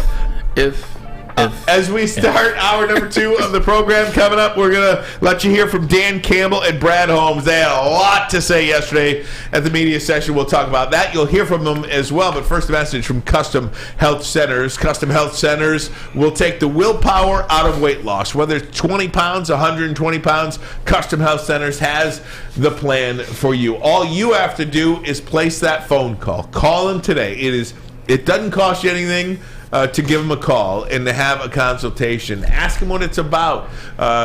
Do your due diligence. You have tried every weight loss program before. You're dying to lose weight. This is a way to do it. This is the best way to do it. 844-789-THIN. 844-789-THIN. Love Woodward Sports? Love wearing clothes? Then you should be wearing Woodward Sports clothes. Check out our full line of merch at woodwardsports.com. Just click on Shop. We have all your favorite designs, like Dan Campbell kneecaps, Beverly Hills Golf, Woodward Golf, and of course, our own logoed out merchandise. Men, women, infants, kids all love Woodward Sports. Impress your friends. Impress your boss. Impress your dog. Buy Woodward Sports merch today. You don't have to go to the beach, man. You don't have to get your butt crack full of sand. You just need a little chili peppers, man, to get that glowing beach chili peppers tan. Woo! With 26 locations in the Metro Detroit area and more coming, Chili Peppers Tanning is where you'll find the cleanest salons in the D. Join the Pepper Club for the best deals on unlimited tanning. Head to chilipepperstanning.com. You just need a little chili peppers, man. The only sports network in Detroit that starts with a W. You know, because we win. Woodward Sports, Detroit's winning sports network. NFL Combine taking place in Indianapolis. Dan Campbell, not the biggest fan of the workouts in Indianapolis, Braylon. And I think for so many of us, we want a coach to judge the players based on what you see on the field. Dan Campbell, Pro Football Talk. The Lions grade players off tape, not running 40s at the Combine in pajamas. How refreshing is that? This is actually great. I didn't run the 40 at the Combine, so I feel bad commenting on it. But at the same time, people have made it just about Pro Day. People have made it about Pro Day. People have made it about making their own Pro Day. Some players have done it where they say, hey, this is when my Pro Day would be. It's good to see somebody refreshing, like calling these guys out. Kind of like Mike Malone, coach of the Nuggets, calling out the All-Star game. He's like, hey, look, this is what it is. I hate the pajamas thing. That's why I talked about the Rashada kid, like the quarterback wearing pajamas and stuff at all the 7-on-7. Like, look, you come to this Combine. It's an honor to get invited, first of all, and it's a chance for a lot of people. A lot of people bust their ass to get those last 15 invites to the Combine, those last 20 invites to the Combine, so that they can put on display their talent. So they can say, hey, if you can get a chance to see me at Troy, or you didn't get a chance to see me at Iowa State, here's the Combine. They're coming to work. They're coming to put on. Like, that's what the Combine has always been. Like, this is what guys, hey man, this is the best of the best. Like, you're up against these people. I see you, you see me, let's get after it. So Dan probably wants that. He wants that competition level. He wants to see these guys come in here and, hey, we've been talking about Brizay, here he is. This is what he can do. We've been talking about Bijan Robinson. Here he is. Bijan on the clock, about to run a 40. So for Dan to say this makes a lot of sense, because you're trying to assess these players. And Ryan, the faster you can assess these players, the faster you can start making decisions. The faster you can start to come up with a game plan. Okay, cool. This fits into these two players that we like. This fits into what we were thinking. Now, because we like these two players, we'll try to structure our draft around getting them. But now we can go after these players and free agent. But if nobody's doing anything at the Combine but interviews, so now I got to go through another month before I can start to see the guys I want, but just solely based off game tape. That's BS. You like that, Maz? I like everything Dan Campbell says. You know that. I'm all aboard, man. I'm all aboard, and I'm ready to play, man. I cannot wait for the draft, and then I cannot wait for summer practice, and get on out there and let's play that Hall of Fame game on August the 3rd in Canton, the Jets and Browns. I'm ready for football, and I know it's baseball's coming, basketball playoffs are coming, NHL playoffs are coming. March Madness is coming. I'm ready for the NFL. Tuck coming. Tuck's still coming. That's the only thing that's not coming. I just want my NFL. That's all I want. Getting back to this combine deal, and I hope I understood it correctly. Dan Campbell was disappointed that people not working out, having on pajamas, not doing what they came here to do. I think that's kind of what I understood when I saw it. So I remember even when I told you a story about my combine experience, even though I was the #1 receiver going to that combine, even though I had just got a freaking ingrown toenail taken out of my big nail, my big toe before I went. That hurts like an SOB, by the way. Thank you, Maz. Like an SOB. Yeah, for real it does. Yeah, it does. So even after this is the night before. This is basically now the morning. It's probably 3 in the morning. I'm in the hallway, Ryan. I'm in the hallway, man, running up and down the hallway, trying to see if I could run the 40 that day. With no nail? Yeah, ingrown toenail, so it was like a 25% of it on. Yeah. So like I'm still running up and down the hallway to try to run. I want to run the 40 because I want to put on a show. Like you told me your reactions, man. I can't bowl with an ingrown toenail. I'm just mad because you're gonna run. Guess because I remember Stoney and Wojo telling me Taylor Stubberfield was better than me, so I want to show everybody I'm better than here. I remember Mike Williams. Everybody saying, well, if he would have played this year, he would have been the #1. So in mine, it was competition, which is why I go back to competition. Talking about Aaron Rodgers, they're not worried. I still wanted to compete. I still did the bench press at the combine just to say I did something at the combine, and I was a lottery pick going into the combine. So yes, I agree with Dan Campbell. You get that invite, because there's a lot of people that pray for that invite, have not gotten that invite, didn't get that invite, and their careers either didn't take off or they stalled because of it. I agree with Dan Campbell. Your asses should be working out. One of the more significant topics that Dan Campbell and Brad Holmes discussed were free agents. Here's Dan Campbell talking about, and look, free agency is less than 2 weeks away. Are they going to get a big fish? Here's DC. A little more wiggle room, but it's like, man, let's not lose sight of, let's just get better. Like, can we acquire that? Let's just worry about, let's find a guy that can serve a certain type of role for us. You know, he's somebody maybe played some ball, he can start at a certain position for us, but we don't need to acquire these, these high level blue. You're paying the most for these guys because they're rated the #1 guy in free agency at that position. We just need to get better. Let's just get better in an area that we need to get better at, and focus on that. I think that's always been the focus. And that is courtesy of DetroitLions.com and Lions Twitter. That'll wrap up free agency. Yep, that'll wrap up free agency. It up, folks. John Kaminsky and Isaiah Buggs. That's it. Jamal Williams. Congratulations. Did Dan go to Lady James? Oh, he might have. High and tight, It was looking clean. It looks good. Looked like he hit a couple incentives this season. Before we talk about the Lions and free agency and what you deduced from that soundbite. He didn't have the hat back yet. Right. Like he was completely out of it. On a nice date. Yeah, remember his hat back when he puts the hat back. That was season 1. The dejected hat look. Here's Brad Holmes on finding the right guys. Now this is about free agency and the draft, but we're going to talk about it in terms of free agency. We're not getting anyone. And I've always said we're going to always be. I told you guys at the end of the season we'll always be selective and strategic in free agency, and you got to be really careful in free agency. But when I said that, it's all about still finding the right guys. It's not about how much money you have to spend or, regardless of how many resources, always being selective and strategic in that process. But we're just trying to find the right guys. I think we've done that in the past. A lot of the free agents that we've signed, they've had really, really good years, and we got to make some hard decisions now. Anyone? Here's, and Maz, you might be correct, but here's the one thing that I will be nervous about. Okay, we've given Brad Holmes a ton of credit as it relates to drafting.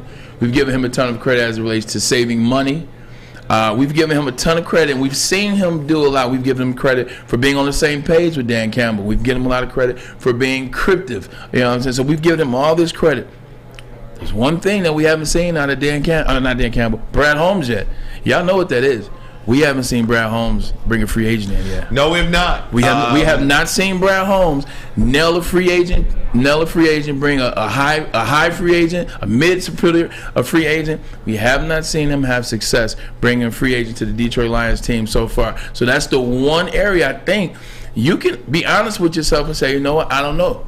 But this is the year to do that. If in fact, because year one doesn't sound that way. But year one, they're in evaluation mode. Very they're true. not doing anything. Very true. Year two, they got all these young guys. They're not going to spend a bunch of money on Bobby Wagner or something like that. But now year three, here we go. A piece here, a piece there. So this is really, just because he hasn't done it yet, this is really the first opportunity for him to go about it as well. And we're going to see. Maz, I agree with you, and I kind of agree with you here, Bray. I don't think they are going out there and are going to get a James Bradbury to help out with the secondary or somebody like that. C.J.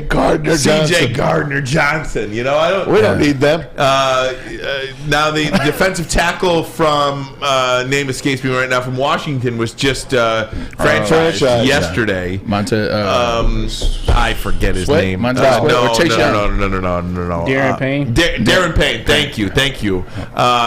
So I don't know. We'll see. I'm curious. It doesn't sound like they are going to pony up a bunch of money to get a top flight guy. Yeah, I mean, and that's why I said you got to be nervous. When you haven't seen something, it's okay to be nervous about it.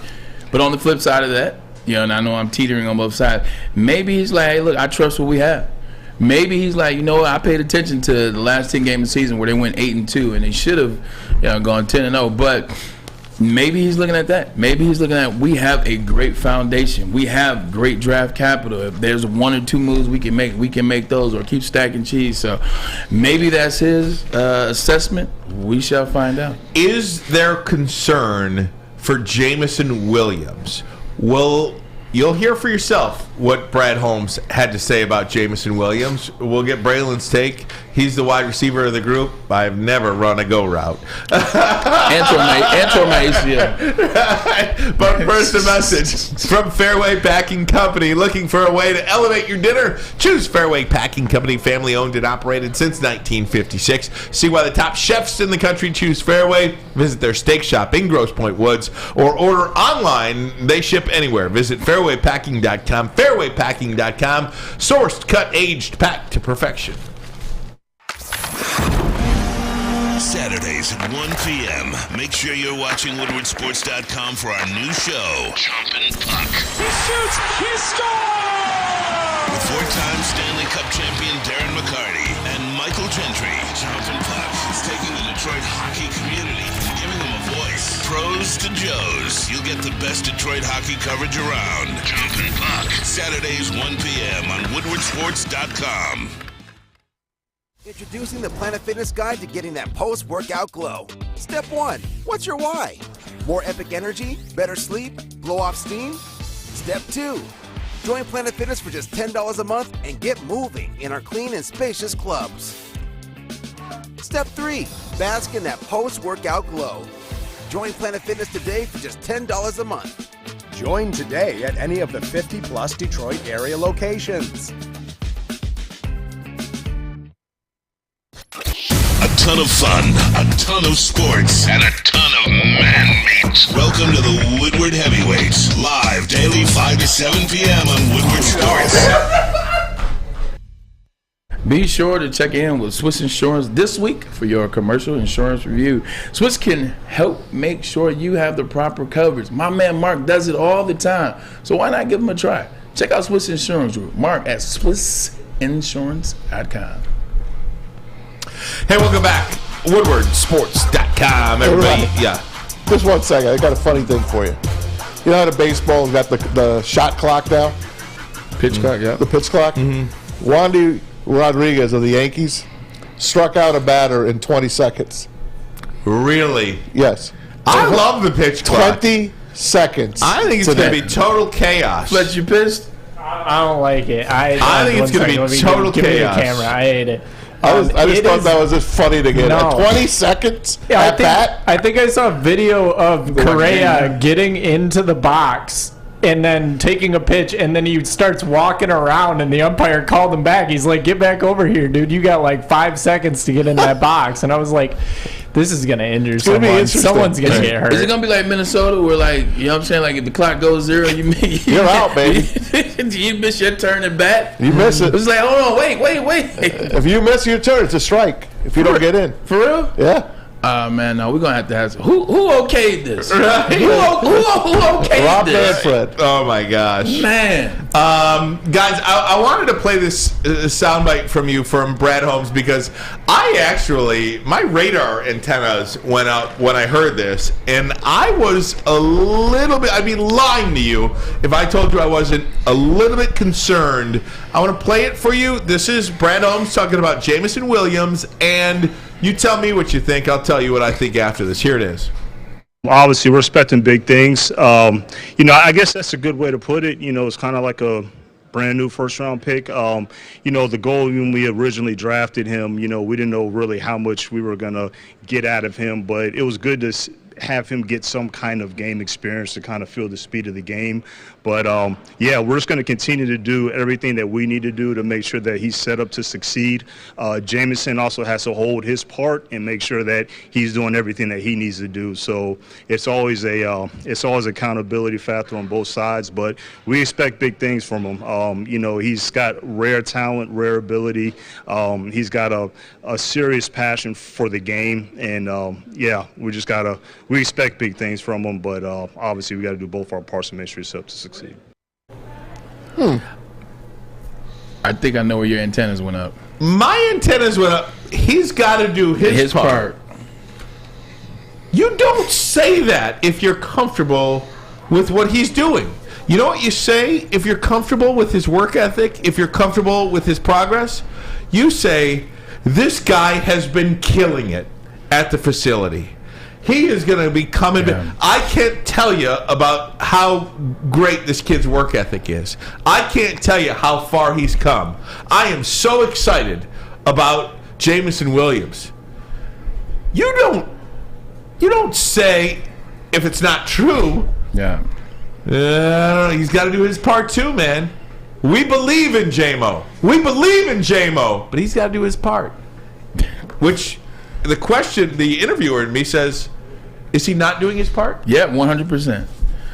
I didn't like that Brad Holmes said that, but I can understand it. Look, when you go through this process of an ACL or a major surgery, and you're always at the facility, you're constantly at the facility, your life becomes rehab, as it should be, because you're getting paid handsomely, because the team took a choice on you, because the team is making you a business. That's what you are. You're a walking corporation. But your whole life becomes that. You're waking up at 6 a.m. to get to facility at 6:15. Your treatment all day. You can't go out there and practice with your brothers. Then you come back, your treatment after practice, treatment during the meetings, treatment at night. You're doing exercise. It's just nonstop. So when he finally got on the field, and this is speculation, by the way, if he finally got on the field, scored a touchdown, scored another when he got called back, had some success, saw like his knee being good, didn't need the knee brace, he's excited in off seasons. And he's been through a lot as a rookie. He got drafted hurt. So in his offseason, he's like, man, I just want to go back to hang out somewhere, or maybe go to Alabama, maybe go to Florida, maybe go do some things, maybe travel a little bit, go see my parents. I want to get away from Detroit a little bit. And that can lead sometimes to the medical staff saying, hey, he missed treatment on Friday. Yeah. He left a little early on Friday to go Florida for the weekend. And, he was a little late for treatment on Monday. Not saying these things are happening, but whenever you're dealing with an injury, those are some of the things you deal with as set individual, kind of having to keep away from the trainers. With that being said, when I went out to Florida, to California, Ryan, Maz, to go to my brother's game at the Rose Bowl, shout out to Bailey, All-Star game, guess who was on my flight on the way back? Jameson Williams. Because they had the NFLPA thing out there as well. He was staying in the same hotel. He, K9, Richard Sherman, a bunch of. We put some of the pictures up there. Jameson Williams was there as well, and he was on my flight back to Detroit. And this was in January. So I saw him come back to Detroit. I see that he wants to be here and get ready. So I think Brad might have just said it wrong, but I think he's doing his part. We saw it on the field. Like, he's going to be fine. Everybody's still worried about the ACL. And he's like, well, we're going to work him in the right way. I just think they need to rip the Band-Aid off of it. I believe that the way that they talk about Jameson Williams to you guys, the fans, it makes you leery. It makes you nervous. Like he's a little bit of a doll or something like that. And rightfully so, because the way Brad Holmes talks about him is like, well, we got to ease him in there. And the way Dan Campbell talks about him, well, when he can take on a little bit more, we'll do a little bit more. They got to stop talking like he's some Cabbage Patch Kid or some precious Barbie doll or something. He is a grown man that tore his ACL, not reconstructed knee surgery. He stayed with you. He rehabbed, got back, and then we saw him on a couple plays last season towards the end of the season where we're like, this guy's going to be good. He can be the genuine article. They got to stop talking about him in such a way that leaves you to question and think and be like, I got to decipher through messages and say, did my antenna just go up now? Was that something? They got to stop talking about him like that, because I guarantee you, tearing my ACL, coming back and saying it, what I saw him do last year in December, the kid's gonna be fine. Okay, so now in hindsight, go back to my old man yelling at him last year. You're trading up for an injured player. You already took Pascal after that. We don't even hear about him, really. They don't really never say anything about the second-round pick. I hear they're very high on Pascal. Okay, that's good. I didn't hear that. I'm glad you heard it. So, in hindsight, are you happy? Are you happy they traded up to get him? Or would you have rather them do their thing, chill out, and this year get a guy like Jackson Smith and Jigba or what's his name in USC? Oh, Jordan Addison. Can I answer that first? Yeah, go ahead. Because they got jumped by New Orleans. Didn't New Orleans select Chris Olave before them? Yeah, Chris Olave went 11. Okay. How about Garrett Wilson? Where did he go? 10. Okay, so they couldn't get those two guys. No. So either trade up to get Jamison Williams or hold your cards and get your receiver maybe this year. So here's how I would respond to that. Yes, absolutely, 100% get the player. Because there are only so many home run hitters. And if it doesn't work out, it doesn't work out. Now, this is all hypothetical. I want to make that very clear. I think it's going to be fine. Am I 100% it's going to be fine? No. Am I 95% sure it's going to be fine? Yes. There are only so many home run hitters in every NFL draft. Jamison Williams is one of those home run hitters. Period. End of story. You have to get guys like that. You can't field a championship team by just getting a bunch of good guys. I know a bunch of guys are average to good players. You need superstars. Jamison Williams has the potential to be a superstar in the NFL. Not on the Lions, a superstar in the NFL. And I just think that it was worth the shot. It absolutely was worth the shot, and I think it will work out. Am I 100% certain it will work out? No. But I'm pretty close. You got to get the talent. You got to get a guy that runs 4.3, like super low 4.3. 4.3 is hard to do, man. And I'm talking about, and once you get to 4.3, there are different levels of 4.3. 4.3 versus 4.4. 4.3. What the hell's the difference? Pro Bowl. Hall of Fame. 4.3 versus 4.4. Hall of Fame. Because you know what's what? This much? Yeah, it's a game. It's more than that. It's a game of inches. It's a little bit more than that, because you're talking about a guy that runs 4.33 versus a guy that runs 4.43.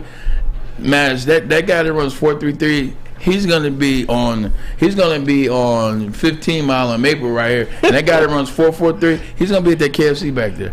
Like it's that fast, and it's that big a difference when you're at the line of scrimmage. Also, that 4.4. Did you get those 2 chicken wraps yesterday, by the way? Man, look, man, don't stop putting my business out there. Stop putting my business out there. My sister was like, KFC. I was like, man, the chicken wraps came back. No, but also what happens with that is that 4.4.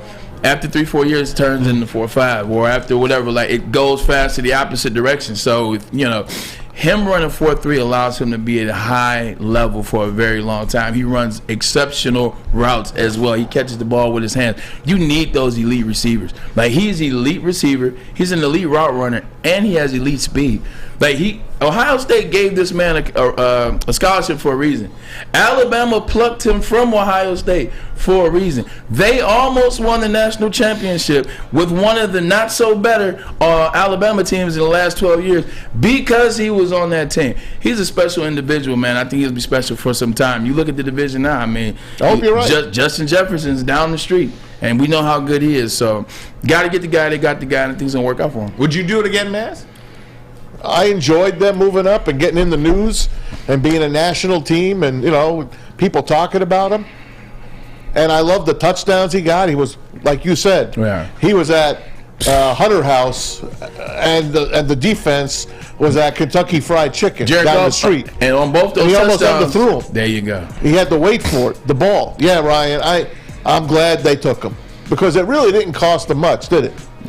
To move up and get it. No, and I mean, after Jordan Davis had an okay year, I mean, in that redraft, he's at the end of the first round. Kyle Hamilton, I believe he tore his ACL. I wouldn't have drafted that man. Notice whenever they do those mock draft redrafts, Ryan, Jameson Williams doesn't move. No, he does not move think at all. about that. Treylon Burks. He only played, 4 or 5 games? Yeah. He only had a couple catches. He does not move in those redrafts. And he would have been the first guy taken had he been healthy. Oh, 100%. Jahan Dotson was the next wide receiver after. I mean, no. I'm glad we have him. No doubt. And 100%. I pray for his health. I just like that we have a guy. I think for so long, Ryan, tell me if I'm wrong, and I hear the music, so I know we got to go to a break. You've been looking at other teams. Damn, I wish we had a player like that. Yeah. Damn, I wish the Lions had a receiver like that. Damn, I wish the Lions had a DB like that. Well, now with him, you don't have to say, damn, I wish we had that, because you got him. No doubt. I think they made the right That's call. That's why I want Anthony Richardson. So, sticking with the NFL, guys, the NFL players, as part of the NFLPA, took a survey on some of the best and worst things about their organization. Where are the Detroit Lions, and who is the worst organization in the NFL according to the NFL players in the NFL Players Association? You cannot wait to hear this. But first, a message from SMA. The Sports Marketing Agency helps spread awareness about mental health and substance abuse, and this is very important. You got to know where to go when you're not okay. When it's not okay, it's okay to not be okay. But where do you go to get that information? Where do you go to find that out? You go to thesportsma.com. Sean Jordan has been doing an amazing job of working with the NFL Alumni Association in the space of mental health, as well as the Detroit Wayne Integrated Health Network. You got to give it a chance if you need it. It's okay. Take my word. They do an amazing job. thesportsma.com. By now you know me, Christina Gennari, as the obvious choice in real estate. And you know my website, soldchristina.com, as your #1 resource for buying or selling your home. Myself, along with my amazing staff, pride ourselves on making your home buying and selling experience a relaxing and easy one. Come see why we are the obvious choice. Christina Gennari at soldchristina.com, the obvious choice in real estate. When it comes to making your haircut truly an experience, there's no better place than Lady Jane's Haircuts for Men. Come to any one of our 26 Metro Detroit locations for an award-winning haircut experience and qualify for a chance to win a down payment for your dream home up to $200,000. Our precision haircut and talented stylists will have you looking good, feeling good, and give you a chance to change your life forever. Lady Jane's Haircuts for Men, open 7 days a week. Walk in anytime. It's wicked awesome. Woodward Avenue, the first paved road in America. Woodward Sports, the first sports network born in Detroit and made for Detroit. Hey, it's Maz for Cousins Maine Lobster. Oh, hey, Don't Maz. forget CousinsMaineLobster.com.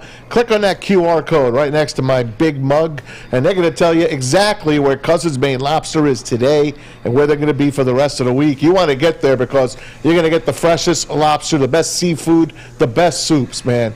Clam chowder, New England style. Lobster bisque. You would think you're in Maine and New England, but you're right here in Detroit, USA. And here's the best thing about it. Cousins Maine Lobster's food truck is up for Food Truck of the Year. You got to vote for them, and you can make yourself some money as well. Here's how you do it. You go vote for them at thefreep.com, Best of Detroit. It's very easy. Just click on that QR code. It's going to take you right there. Vote on them every single day. Also, you go to facebook.com/CML for Cousins Maine Lobster, Detroit. If they win this contest, which they should, you have a chance to win a $300 Visa gift card. That's right. Click on it right now. Give them a vote. CousinsMaineLobster.com. That is so easy to do, by the way. I'm doing it again right now. Yeah, he's doing it too. That's great. I love it. Absolutely. Let's help our friends from Cousins Maine Lobster. They certainly help us here on Woodward Sports. We cannot thank them for their kindness and generosity enough and their partnership with WoodwardSports.com. Braylon Edwards, are you ready for this? I'm excited. This is so cool. I don't think I've really ever seen this before. It's the first time. Yeah. So the NFL Players Association conducted a poll, and they released their first ever team report cards based on surveying roughly 1,300 NFL players. They rank in categories: treatment of families, food service, nutrition, weight room, strength coaches, training room, training staff, locker room, team travel. The team that was number 1 in overall treatment was the Vikings. Number 2, the Miami Dolphins. Number 3, the Las Vegas Raiders. Where do, Braylon Edwards, the Detroit Lions come in? Where do you think they always come in? Where do you think? All right, so I would guess for the Lions, it's that Dan Campbell, Brown, blah, blah, blah. Middle of the pack somewhere. Ding, ding, ding, ding, ding, ding, Middle of the pack Middle somewhere. of the pack. They are in the top half. Okay. 15. Okay, They works. just made 32. They just made the top half. Yes. There we go. The Detroit Lions report card, 15th. The Detroit Lions were ranked 15th overall in the team guide. Most categories reviewed came back with generally positive reviews. The 2 issues that were highlighted as areas of improvement were, first, a feeling that the training room was understaffed, and second, the food service was significantly lacking. 88% of respondents to the survey believe the club's ownership is willing to invest money to upgrade their facilities, ranking 21st in the league. So they got all A's and B's except in food service nutrition, where they ranked 28th out of 32 teams, and training room not because of the actual room or the weights themselves, but because of how it was staffed. Now,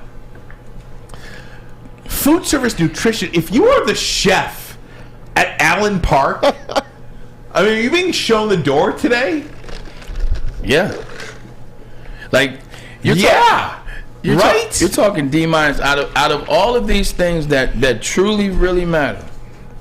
Training room, food service and nutrition, training staff. These are the 3 most important ones. Yeah. And then you can throw weight room in there.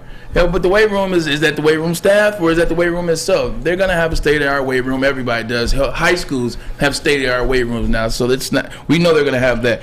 Food and nutrition and training room. You telling me that the training room is understaffed? Well, I'm telling you, I saw the Lions have been dealing with a lot of injuries the last 2 years. So if I'm a guy that has an injury, you mean to tell me, depending on where I am in the roster, is depending on if I get treatment or not? Because if you're understaffed, that means that Aiden Hutchinson, when he walks into the Lions training room, he's going to get treatment. He's going to get service. Amon-Ra St. Brown, we can't wait to help you, Amon-Ra St. Brown. You will, if you're lower down that totem pole. How about Swift? No, we spent too much time serving you. We got to go help some other guys. No, but that's not a good one. You need enough people, or people in general, not just guys. You got to have enough people to service all injuries or service all the little knickknacks, get ice, get stem, get heat and cooling, whatever you want to do. That's not good. And then nutrition is key, man. Like nutrition, they were heavy in the nutrition before I even came in the league. So you being that low on nutrition, they got to fix that. They got an A in team travel. What that means is they had plenty of room, first-class seats on the plane. You want to be the traveling secretary? Yes. And you didn't have a bunkmate. You did not have a roommate. Unless you're you didn't have a roommate on the road on a hotel. You did not have a roommate. So I like roommates, though. They all had their own rooms. That's why they got an A. So when you're doing team travel, you're looking at the team plane, how much you could spread out and relax. And, of course, your hotel stay on the road as well. So the Lions got an A on that. Bottom line, I think if you're Sheila Ford Hamp today, you feel pretty darn good. The other stuff is fixable. Yeah, everything's right. Everything's fixable. How the players feel about how you treat their families, that's pretty darn good, right? I mean, and then 12th in treating their family. Exactly. It's top 10. I mean, 20 people behind them. Yeah, exactly. Yeah, I mean, that's pretty darn good, because that seems like I would say that's the category that is most hard to gauge. That's objective. It is so hard to gauge that. Because people are extra. Right. Like, Well, I've seen some extra players, man, like where the way in which they go about talking to whoever's booking the rooms or whoever's booking, whatever. I've seen some pretty, some characters, some prima donnas. who do you think the worst team in the league is? I knew this from the Yeah, You from the knew it. get. You don't even have to. we knew. Don't say anything yet. Just read about it. I want the people to vote on who is the worst team. Who do you guys think the worst team was? And Ryan's going to read you what this team did. Blank is the 32nd last team in our team guide. Besides the strength coaches who received great feedback in grades as one of the best groups in the league, the rest of the club's operations and facilities were rated by player respondents at the bottom of every single category. The locker room does not have confidence that the club owner is willing to invest in the upgrade in facilities, as the player responses rank him 31st in this category. Players had significantly more concerns with each area of the facility than the player respondents on any other team. For example, they were the team most consistently identified as having an understaffed training room. Players also reported that they have some of the smallest hot and cold tubs. This is Lou Brown in there. This is Major League Lou Brown in there. Put the motor in there. And Give it a turn, world. only 35% of players feel like they have enough personal space in their locker room. Finally, there are complaints of lack of warm water, issues with poor drainage. I mean, are the Cleveland Indians somewhere around there? Oh my gosh! Only 22% of players feel like they have enough space on team flights. The Blank are one of 6 teams in the NFL that make a segment of their players have roommates.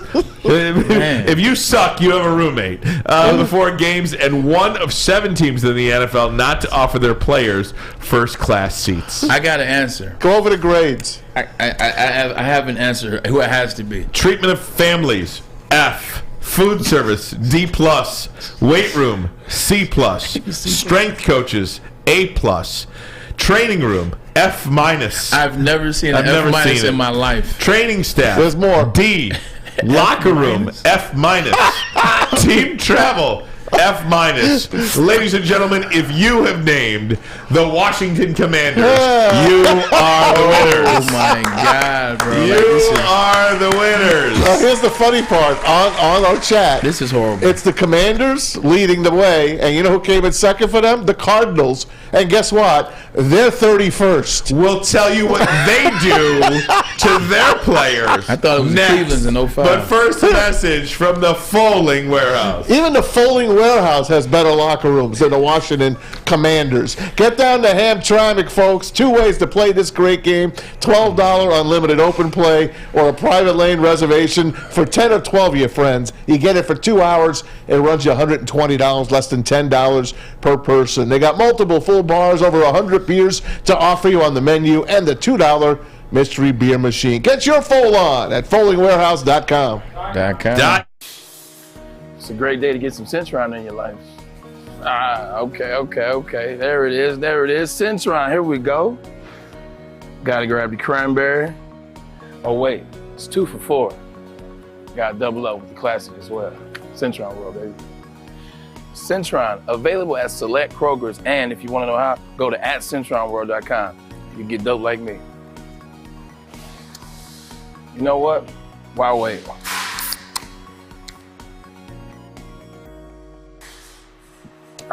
Great taste, guaranteed.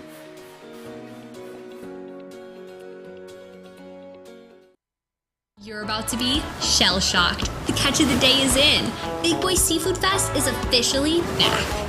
Join us for some of your favorites like our popcorn shrimp and pike perch platters and our classic fish and chips. This year, we've reeled in some fresh catches like our shrimp Alfredo, shrimp stir-fry, and our fish sandwich. And especially, don't forget about our all-you-can-eat Friday night fish fry buffet. Every day is a fish fry at Big Boy. We are the network for Detroit by Detroiters. Welcome to the Woodward Sports Network.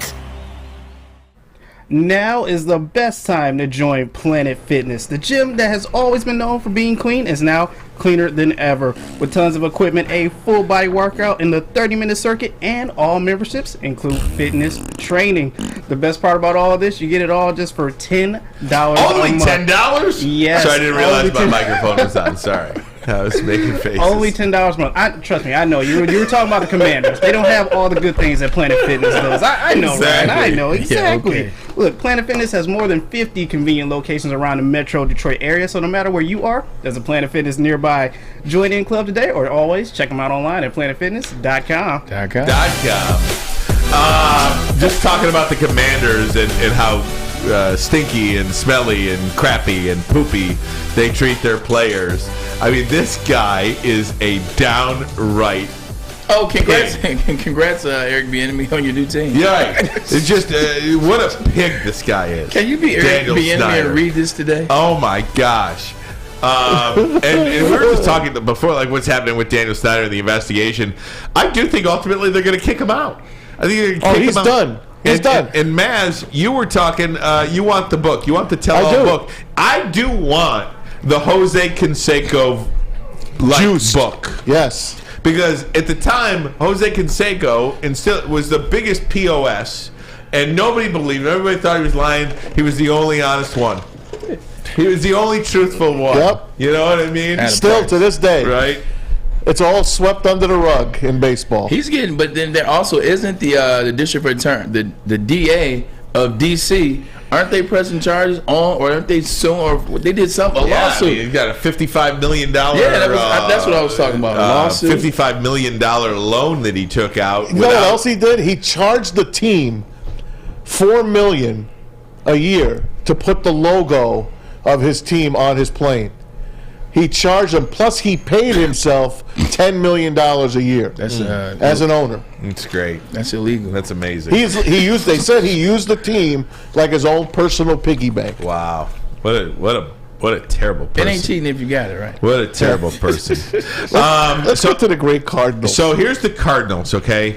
The Cardinals are, I don't know if they're other than Washington, they're the worst team. Yeah. So I consider Arizona the worst team because Washington is just so far and away on their own island. The Bidwells, who still own the Cardinals, were always known as cheap owners. And then they moved their team to Arizona, and here we go, Ryan.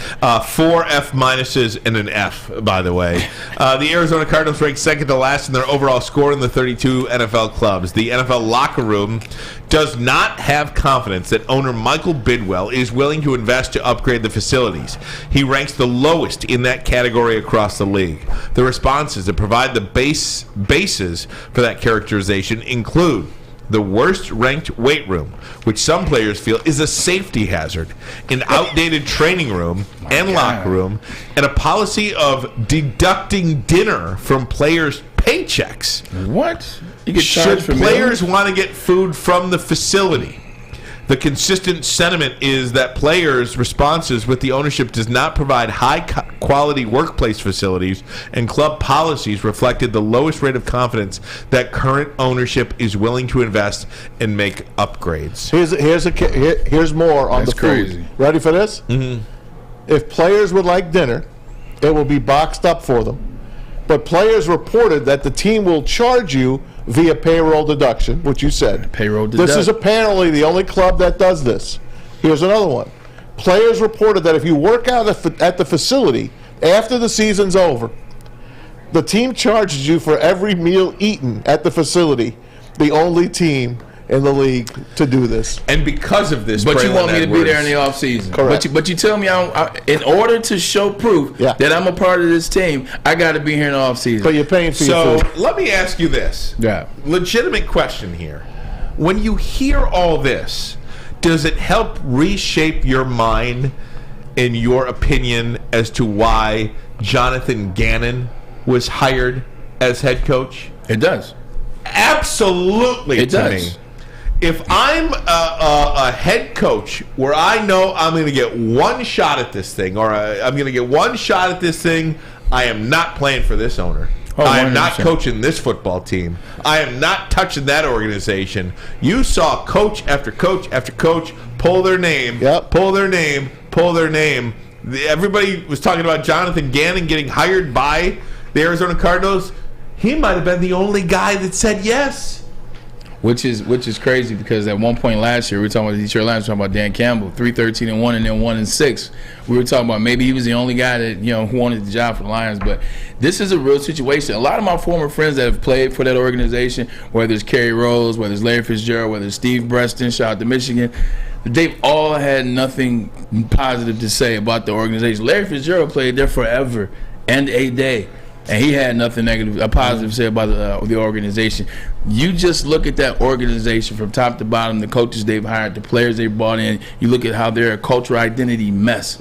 Like they're an identity mess. All their players, the good ones, they leave. They're one of those places. As soon as the player gets out, Patrick Peterson couldn't wait to get out of there to talk about the franchise, talk about how they are, and talk about Kyler Murray. It's just a bad franchise. And J.J. Watt ends his career there, which is it's a sham. DeAndre Hopkins, he's trying to get the hell out of there. He is. Now, on Jonathan Gannon, you remember what we all said, and I think you said it the most, Bray, why did he get a job? Yeah. And Ryan just answered that, because it's the only guy that would accept the job. But why did he get offered the job when he basically blew the second half of the Super Bowl for his team? And James Bradbury came out with a tweet a week ago and said about this guy, he said, what's this effort getting this job for? He didn't put us in a position to win. I didn't see that. Yeah, Bradbury said that. And then he deleted it after that. But he put that out there, that this guy did not put us in a place to win that Super Bowl. And he gets the job anyway. The only problem with that, though, is that hire was made before the Super Bowl. Right? It might have been. He was hired the next day. It was. Both those guys were offense and defensive coordinators. Oh, man. But yes, here's the kicker of it all. But I still wouldn't want my player. I think it speaks volumes that's my player talking about me that way. That's who I'm getting. This is what kills me the most good situation. about the Cardinals, how bad they are. They still almost won a freaking Super Bowl. Yeah, and we have not gotten in. Hall of Fame quarterback, Hall of Fame wide receiver. I understand that. We didn't get in. Who was that? Bruce Arians and Ken Whisenhunt. We have not won. Whisenhunt. And that was the game that James Harrison goes 100 yards at the end of the first half with a touchdown, and Santonio Holmes catches the unbelievable touchdown at the end. Otherwise, the Cardinals win that game. That last drive was all Santonio. I believe I think he and Ben connected on 8 passes for something like was it like 78 yards or 81 yards? It just kills me that they made a Super Bowl and the Lions are still pounding salt. And think about this though. But see, Maz, this is why you have this conversation. This is why things are. This is why the Bidwells hire Gannon. This is why the Bidwells facilities are trash. This is why the Bidwells underpay players or restructure deals. They saw that the way in which they've treated the organization throughout the years, it paid off to still get them to a Super Bowl. Can you imagine if Senior would have gotten the Lions to a Super Bowl the way in which they were? You really are going to double down on how you are as an organization or how you operate. Did you notice when you were in Cleveland, when you were in New York, I just take those two franchises because I know you got drafted by the Browns and played there for a number of years, but I do consider you a New York Jet.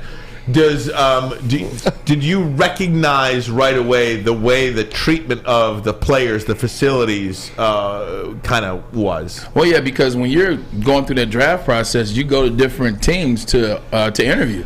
Teams fly you out, take you through the process the whole day. You interview, you talk to you. So I saw other facilities. So when I got to Cleveland, I was like, ugh.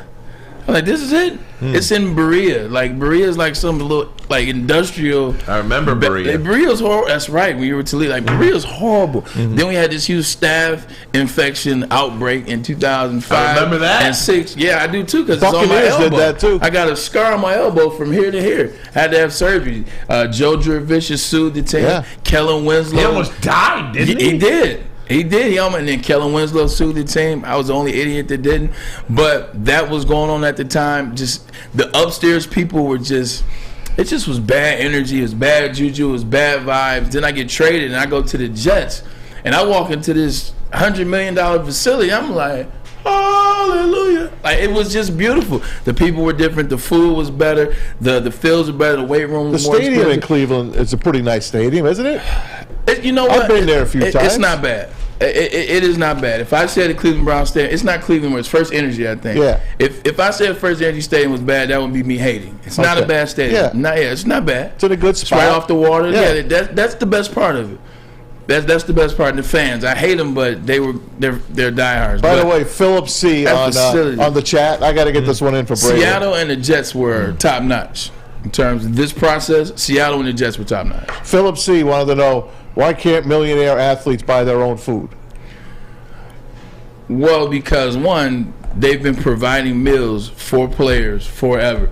Like when I come in the morning, like also it's a way in which to keep people around. So boom, I come in the morning, you want to put the right food in my system, the right nutrition, you put that in my system so it gets my day going, so I practice better. Same thing with lunch. Like that's what every organization has ever done. The only thing they're not supposed to buy now with dinner could be an extra one. When Maz brought up dinner, he said, we'll box it up for you. Maybe dinner is an extra one because I know they provide more. They provide breakfast, and then they provide lunch. But let me ask you a question.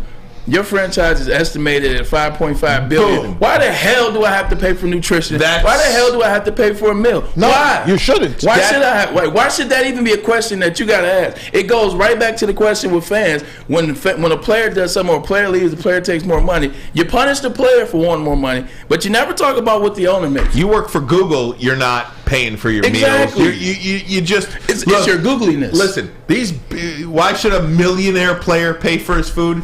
Because the millionaire player is making the billionaire owner more billions, way more money. So I mean, I don't know. Yeah, I didn't say that properly, but that's I put it to you this way: mean. when my friends would come to visit me, I wouldn't make my friends buy their own meals. Without question. And to a large extent, you still don't.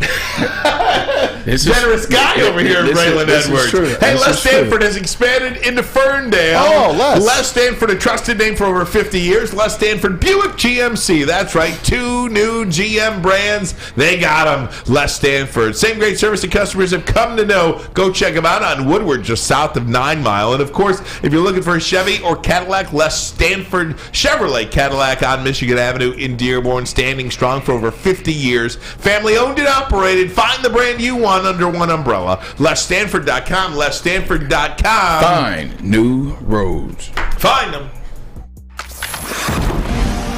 Saturdays at 1 p.m. Make sure you're watching WoodwardSports.com for our new show, Chompin' Puck. He shoots. He scores! With 4-time Stanley Cup champion Darren McCarty and Michael Gentry, Chompin' Puck is taking the Detroit hockey community and giving them a voice. Pros to Joes. You'll get the best Detroit hockey coverage around. Chompin' Puck. Saturdays 1 p.m. on WoodwardSports.com. At work and at home, we're there with smarter security solutions. Featuring complete automation with customized alerts and more. For over 90 years, we've been the company that's been counted on to protect what matters most, all with personalized service and care. Right now, for a limited time, receive a free video device plus free installation with a new home system. Guardian Alarm. We protect Michigan. We aren't quite sure if they consume more beer or sports. Either way, the heavyweights are here. Live on Woodward Sports, daily 5 to 7 p.m. Uptime matters. You know it. Alta Equipment has everything you need to get the job done. If you have a big project coming up, give Alta Rental a call right now. 844-GO-TO-ALTA. That's 844-GO. The number 2, Alta. Just wanted to ask you real quick, just do a little bit of basketball here. We've got a couple of college games, and of course, our guy at Detroit, the Detroit Titans, Antoine Davis, baby. Good luck, kid. Tonight. Good luck. Will he get it? Yes. Playing Youngstown State. What do you get? 31 the first game, 14 the second game. And they're going to have a hard time beating Youngstown State. 26? Needs 26 to pass the great Pete Maravich, a record that's been over 50 years in the making. Averages 28. Averages 28, but Youngstown is the best team in the horizon. I hope he gets it. I hope you and Deke stay alive. It might be too tough what's the line on that tonight? I haven't looked. I would think it would be double digits. He's going to get it. And the reason why he's going to get it is because his players know what that means. They know how big that thing is as well. Like, if I was on that team situation, I'm like, look, bro, I'm just keep feeding them. Like it's like rebounder. I'll be in rebound practice. I'm gonna keep feeding them. Got to give them that record. Oakland University is on the road tonight at Northern Kentucky, a 6.5-point underdog. Detroit Titans, a 9-point underdog. I said double digits. That was close. It's not bad. I mean, they're going to need Antoine Davis to score, though, if they want to win the basketball game. Yeah. So now, if you're Youngstown State, do you sacrifice doubling, running 3, and leaving people open just so he doesn't get the record? But maybe lose the game. You want to make sure you win the game first. So whatever you got to do if you're Youngstown State, that's what you do. And Michigan at Illinois tonight, must win for the Wolverines. Is it? Tonight? I think so. They got to play at Indiana on Sunday. You don't want to have to win in Indiana, then go to the Big Ten tourney, and then Selection Sunday. Big Ten tourney. Selection Sunday. Selection You're Sunday. talking about next college week. basketball? Next week. Oh, my gosh. Are you going to pay attention when it's Selection Sunday? Yeah, I like Selection Sunday. Okay, it's next Sunday. Oh, good. Thanks for that. Hey, I wanted to ask you about this. Trae Young, the Atlanta Hawks fired Nate McMillan. The Atlanta Hawks fired Nate McMillan last week and hired Quinn Snyder. It has come out that he's got great hair. Quinn Snyder. Anonymous GM. That means a current general manager in the league. Right. An anonymous GM says you cannot win with Trae Young. He has Trae Young has been in the league for 4 years, 5 years? He knocked off the Knicks by himself 2 seasons ago. Yeah, and got to make sure I got Eastern. I'm got to the Eastern Conference Finals. This is Trae Young's 5th year in the NBA. He has gotten 2 coaches fired. Can you win with Trae Young? Who's the first coach that he got fired? The first coach who he got fired was Lloyd Pierce from 2019 to 2021, and then Nate McMillan from 21 to 23. I don't know if he got Lloyd Pierce fired. I feel like Lloyd Pierce probably got himself fired. like Trae, his name's Lloyd Pierce. Second of all, like Trae Young was balling those first 2 years. Like I don't want to hear about Lloyd Pierce. Now, when you bring up Nate McMillan, a lot of coaches don't like Nate McMillan because he's an older former player that has this older, very strict, very stubborn way of coaching. Defense. And it's the same thing, 100%. And it's the same thing I said about Dwayne Casey to a certain extent. Sometimes these younger guys don't vibe with the older guys, especially when the older guys had success. Like Dwayne Casey never played in the league at that level. Like Nate McMillan not only played in the league but was an all-star. Yeah. So when he's telling you something at 58, 60 years old, he's like, no, you're going to do it this way. Coaches don't last like that. I mean, Mark Jackson, there's a lot of speculation. Mark Jackson, coaches don't last like that. That's my guy. Now, Mark's a great dude, but I don't think he's getting guys fired, but I think that is the... I am dying over here. Who's the first coach that had? Lloyd Pierce. Yeah, Man, don't be coming at me with no Lloyd Pierce. I felt the same way. Lloyd Pierce. Listen, he didn't get Lloyd Pierce. He did not get Lloyd Pierce. What's a Lloyd Pierce? You got Nate McMillan. Lloyd? Dude, that made my day. You freaking made my day. He sounds like a team secretary. Give me Lloyd Pierce. In the words of Vince McMahon, Brett, screw Brett. So I'm going Lloyd, screw Lloyd. That is so funny. But it wasn't Carr, Pierce. No, exactly. Oh, man, Bray, I needed you today, man. Get me out of here today. Hold on. Hats off to the Pistons playing their ass off last night. Did you see? Did they win? What happened at the end of the game? They played last night? Did they win? Okay, we're sorry. Go ahead, man. Jaden Ivey called a timeout with no timeouts left. On Chris Webber's 50th birthday? On Chris Webber's 50th birthday, and it cost them the game. Are you serious? Yeah, with 9 seconds to go. And the Bulls have beaten the Pistons 14 straight times. He just wanted to keep the streak going. Oh, man, Murphy's Law, man. Whatever can go wrong will. Adam Amin and Stacey King on Bulls TV said, "Oh, my God, he pulled the Chris Webber." Oh, my God. Yeah. That's something you want to be known by.